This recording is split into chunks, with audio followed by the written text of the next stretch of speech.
오늘 야고보서 5장 7절부터 11절 말씀을 본문으로 전할 설교의 제목은 욥의 인내를 배우라입니다. 옛 중국에 한 농부가 있었는데요. 이 농부는 정원에 대나무를 심기로 결심을 하고 매일 정성껏 물을 주었습니다.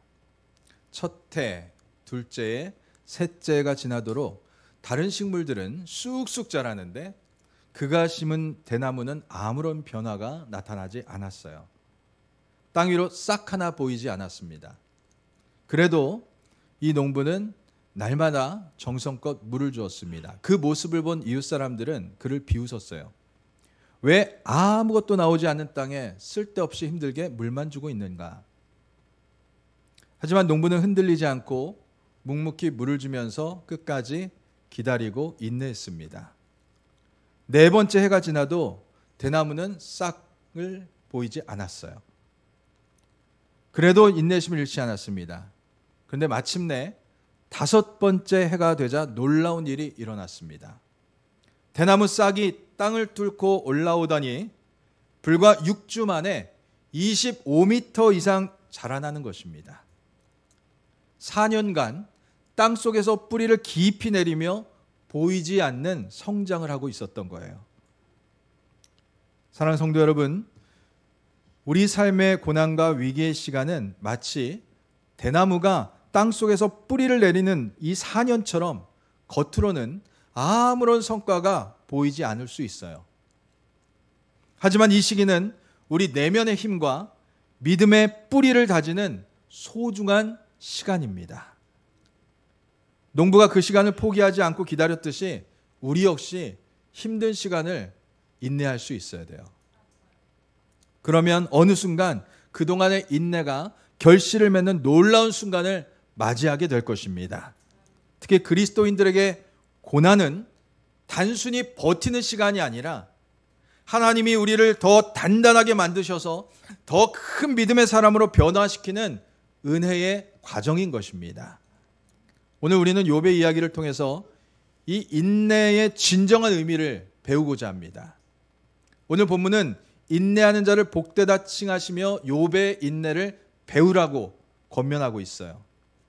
욥의 이야기는 단순히 고난을 견딘 이야기가 아닙니다. 그것은 고난 속에서 믿음의 본질이 무엇인지, 또 그리고 하나님께서 고난을 통해서 우리에게 어떤 깨달음을 주시는지 위대한 교과서 역할을 하는 거예요. 야고보서가 기록될 당시에 초대교회 성도들은요, 극심한 박해와 고난을 받고 있었어요. 대외적으로는 로마 제국의 박해가 있었고 내부적으로는 가난과 불의가 만연해 있었습니다. 그때 성도들은 왜 우리가 이런 고통을 당해야만 하는가라는 질문을 갖고 있었어요. 야고보는 바로 이들에게 희망과 위로의 메시지를 전해주기 위해서 편지를 썼습니다. 그는 신앙생활의 실제적인 그런 문제들을 다루면서 고난 속에서 믿음을 지키는 법을 가르쳐주고 있는 거예요. 그 중에서도 야고보는 욥의 인내를 특별히 언급을 하죠. 욥기는 구약 성경에서 가장 오래된 책 중 하나로 한 의로운 사람이 아무 이유 없이 고난을 당하는 이야기를 다루고 있어요. 욥은 동방의 가장 큰 부자였고 하나님을 경외하는 사람이었습니다. 하지만 사탄의 시험으로 인해서 하루아침에 모든 재산을 다 잃어버리고 또 사랑하는 10명의 자녀를 모두 잃었으며 온몸에 악성 종기가 나는 끔찍한 고통을 겪고 있었어요. 욥의 세 친구들은 그 고난이 욥의 숨겨진 죄 때문이라고 지적하고 주장했지만 욥은 자신의 결백함을 주장하면서 하나님께 자신이 당하는 고통의 이유를 알고 싶었어요. 욥기는 단순한 고난의 해피엔딩이 아니라 고난 속에서 하나님과의 관계 그리고 하나님의 주권을 깊이 탐구하는 그런 신학적인 드라마 같은 이야기입니다. 야고보는 이러한 욥의 이야기를 인내의 가장 확실한 본보기로 제시하고 있습니다. 욥은 끝까지 하나님을 신뢰했고요. 고난의 끝에서 하나님의 긍휼하심과 회복을 경험했습니다. 야고보는 이 욥의 경험을 통해서 성도들에게 고난 때에 낙심하지 말고 주님께서 다시 오시는 그날까지 끝까지 인내하라고 권면하고 있는 것입니다. 그럼 성경에서 말하는 인내는 어떤 것일까요? 인내는 우리 삶 전 영역에서 가장 중요한 덕목 중 하나잖아요. 그런데 성경적 인내는 단순히 참는 것과는 달라요. 여러분, 우리 사람이요, 그냥 참기만 하고 견디기만 하면 화병에 걸립니다. 병들어요. 화병은 억울하고 분한 감정을 제때 풀지 못하고 오랫동안 쌓아두는 것이 원인이 되어서 다양한 신체 증상을 유발하거든요. 호르몬계나 신경계에 영향을 끼쳐서 실제적으로 신체 기능에 지장을 줘요. 그렇게 해서 병에 걸리는 거예요. 성경이 말하는 인내는 단순히 고통을 참고 견디는 것을 넘어서 그 고통을 통해서 배우고 성장하는 것을 목표로 합니다. 특별히 그리스도인들은 목적과 소망이 있는 인내를 이루어야 돼요. 로마서 5장 3절 4절 말씀 함께 읽습니다. 시작.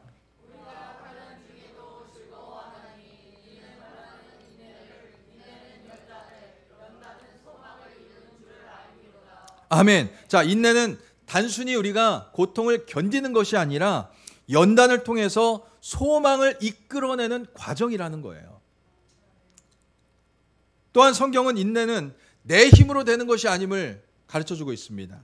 시편 기자는요, 이렇게 얘기합니다. 같이 읽습니다. 시작. 아멘. 자, 참고 기다리는데 그냥 나 혼자 참고 기다리는 것이 아니라 여호와 앞에서 하나님 앞에 온전히 맡기고 하나님이 하시는 일을 바라보고 신뢰하고 의지하면서 기다리라는 거예요. 고통스러운 상황 속에서 하나님은 다 알고 계십니다. 우리의 형편을 다 알고 계십니다. 우리의 마음속의 생각도 다 알고 계십니다. 하나님 반드시 선하게 바꿔주실 것입니다. 그런 믿음을 가지고 기다리라는 거예요. 다시 말해서 그리스도인에게 있어서 인내는요, 무작정 참고 기다리는 것이 아니라 하나님의 주권과 또 선하심을 인정하고 신뢰하는 믿음의 행위라는 거예요. 특별히 이 믿음의 행위인 인내는 세 가지 차원에서 깊이 생각해 봐야 됩니다. 첫째로 우리는 생각 안에서 인내할 수 있어야 돼요. 우리가 인생의 고난이 가장 힘든 이유 중 하나가 뭡니까? 이 고난의 이유를 몰라요. 왜 나한테 이런 어려움이 찾아왔는지 우리는 몰라요. 그것 때문에 우리의 생각이 끊임없이 힘든 거예요. 욥도 마찬가지였어요. 이 모든 것을 잃은 고통 속에서 하나님을 찾았어요. 하나님께 물어봤어요. 하지만 하나님은 침묵하십니다. 답을 주시지 않아요. 욥은 고통 중에 절규하면서 이렇게 고백합니다. 내가 앞으로 가도 하나님이 안 계시고 뒤로 가도 보이지 않고 내가 왼쪽에서 일하시나 내가 만날 수도 없고 또 그가 오른쪽으로 돌이키시나 내가 배울 수 없구나. 욥은 자신의 이성과 경험으로 하나님의 뜻을 헤아려 보려 했지만 그 모든 시도는 좌절되고 말았어요. 우리는 우리의 작은 머리로 하나님의 계획을 이해할 수가 없어요. 제가 17년 전 목사 안수 받기 전에 바로 직전에 암 판정을 받았어요. 요즘 말로 멘붕이 왔습니다. 하나님 앞에 기도받고 그리고 다른 거 다 내려놓고 뒤늦게 신학교 가서 공부를 마치고 그리고 수련 과정을 딱 마치고 이제 몇 달 후면 안수를 받고 목회를 시작하는데 암을 발견하게 된 거예요. 그때 제가 무슨 생각을 했는지 아세요? 왜 나한테 이런 일이 생기지? 분명 나는 하나님 앞에 기도하고 응답받고 하나님의 인도하심을 믿고 따라왔는데 이제서야 하나님이 나를 막으시는 건가? 하나님의 부르심에 순종했으면 이러면 안 되는 거 아닌가? 이해가 안 되는 거예요. 하나님 앞에 많이 물어봤어요. 답이 없어요. 그렇게 3년간 3번의 수술을 받으면서 별의별 생각 다 했습니다. 그런데 시간이 흐르고 나중에서야 깨닫게 하시더라고요. 내가 너를 목사로 만들어가는 과정이었단다. 여러분, 목회자의 소명은요, 단순히 신학적인 지식을 전달하는 것에 있지 않더라고요. 신학교 졸업장 받았다고 해서 목사가 저절로 되는 것이 아니에요.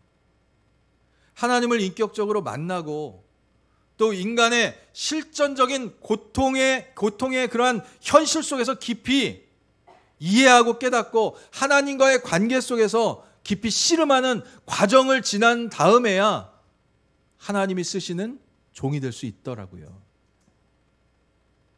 3년 투병 생활이 단순히 병하고 싸우는 시간이 아니라 죽음이란 깊은 고뇌 앞에서 길을 잃어버린 영혼을 하나님께로 인도하는 영적인 안내자로 만들어 가시는 하나님의 섭리였음을 조금씩 깨닫게 하셨어요.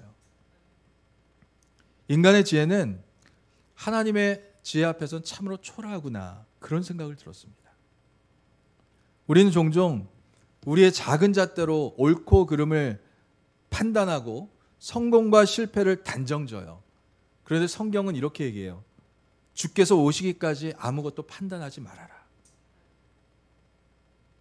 우리 자신의 판단을 유보하고 모든 것을 아시는 하나님의 주권에 맡기는 것, 이것이 바로 생각 안에서 인내하는 길입니다. 욥이 고백했듯이 내가 가는 길을 그가 아시나니 그가 나를 단련하신 후에는 내가 순금같이 나오게 될 것이다. 나의 생각과 판단을 내려놓고 온전히 하나님을 신뢰하며 믿음으로 인내하시기를 부탁드립니다. 둘째로, 우리는 말에 있어서 인내해야 돼요. 우리의 생각은 뭘로 표현됩니까? 말로 표현돼요. 그리고 이 말은 한번 내뱉으면 주워 담을 수가 없어요. 다른 사람들에게 상처도 줄 수 있습니다. 특히 고난의 때에 우리는 불평과 원망의 말을 쏟아내기가 쉬워요. 욥의 아내는요, 욥에게 하나님을 욕하고 차라리 죽어라. 그런데 욥은요, 그 말을 듣고 그대의 말이 한 어리석은 여자의 말과 같구나. 우리가 하나님께 복을 받았은즉 화도 받는 것이 마땅하지 않느냐, 이렇게 얘기해요. 자, 복을 주신 이도 하나님이시면 고난을 허락하신 이도 하나님이시다라고 고백하는 거예요. 여러분, 성경은요, 원망과 불평에 대해서 아주 단호하게 얘기합니다. 원망하지 말아라, 불평하지 말아라, 명령하세요. 왜 그러냐면 원망과 불평은 우리의 영혼을 병들게 할 뿐만 아니라 하나님과의 관계를 단절시켜버려요. 출애굽한 이스라엘 백성들 계속해서 하나님 앞에 원망하고 불평하잖아요. 그것이 습관이 되어 있어요. 결국 그 원망과 불평이 하나님과의 관계를 단절시켰고요, 약속의 땅에 들어가지 못하게 하는 결정적인 요인이 되었습니다. 하나님은 뭐라고 하는지 아세요? 너희 말이 내 귀에 들린 대로 내가 너희에게 행할 것이다. 하나님이 다 듣고 계신다라는 거예요. 우리가 말로 고백한 대로 우리에게 갚아주시겠다라는 거예요. 다시 말하면 그들의 원망과 불평을 그들의 불신앙으로 보신 거예요.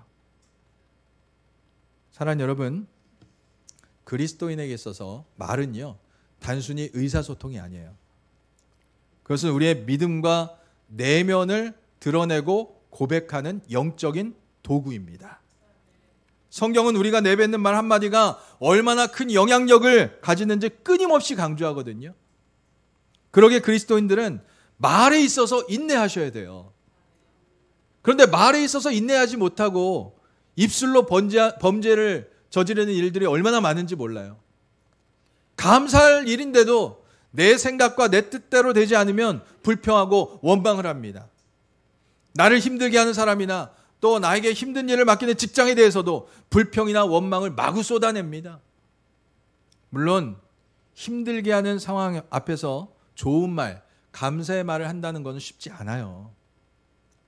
하지만 그리스도인들이라면 내 눈앞의 현실만 바라보는 것이 아니라 이 모든 것을 선하게 다스리고 인도하시는 하나님의 인도하심과 섭리를 바라보는 믿음의 눈으로 바라볼 수 있고요, 믿음의 입술로 고백할 수 있어야 돼요.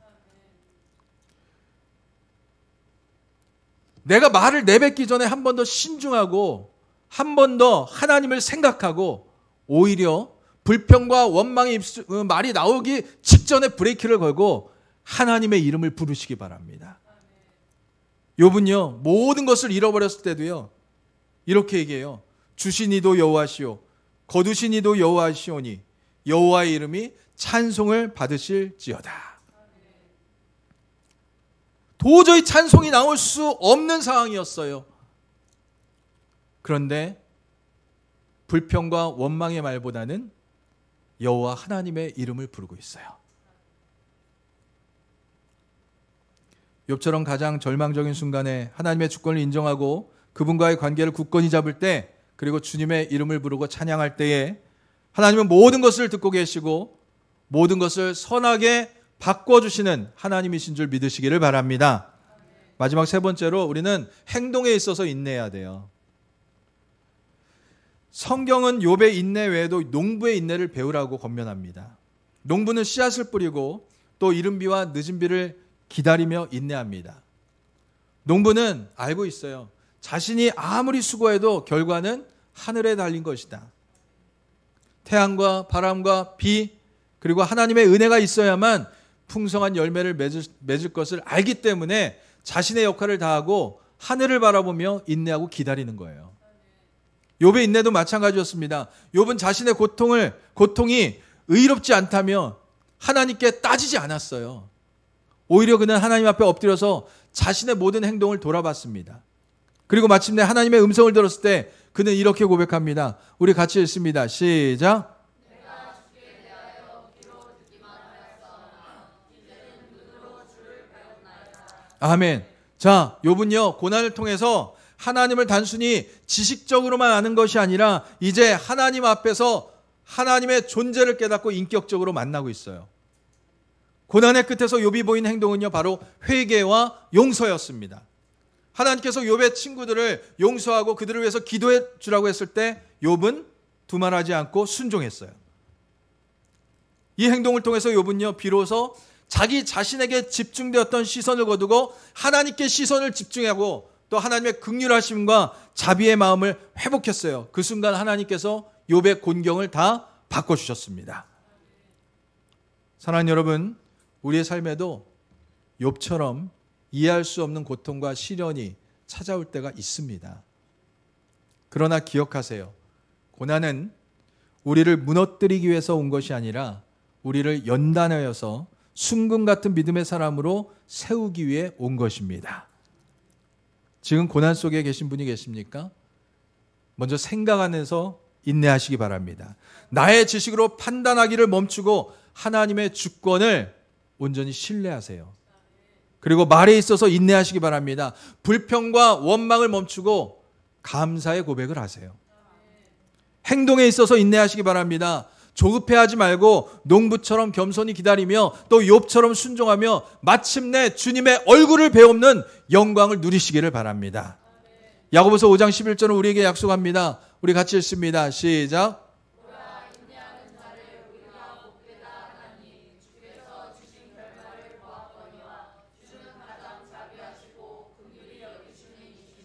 아멘. 인생의 결말은 우리가 만드는 것이 아니에요. 하나님이 만들어주시고 하나님의 자비와 긍휼로 만들어주시는 거예요.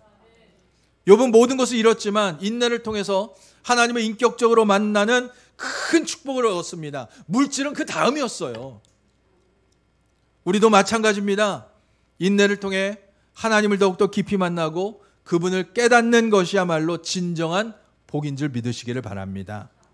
이 시간 우리는 결단해야 됩니다. 하나님, 생각의 인내, 말의 인내, 행동의 인내를 이루어서 주님을 인격적으로 만나고 주님이 예비하신 복된 결말을 누리게 하여 주시옵소서. 이 믿음의 고백대로 실천함으로 하나님이 약속하신 풍성한 열매를 맺고 하나님 앞에 온전한 영광을 돌려드리는 우리 주랑교회 온 성도님들 다 되시기를 주님의 이름으로 간절히 축원드립니다. 기도합니다. 주님, 오늘 욥의 고난을 통해 저희 삶에 찾아오시는 시련의 의미를 다시 한번 깨닫게 하시니 감사를 드립니다. 고난 앞에서 낙심하고 불평하기보다 주님의 주권을 신뢰하고 인내할 수 있게 하여 주시옵소서.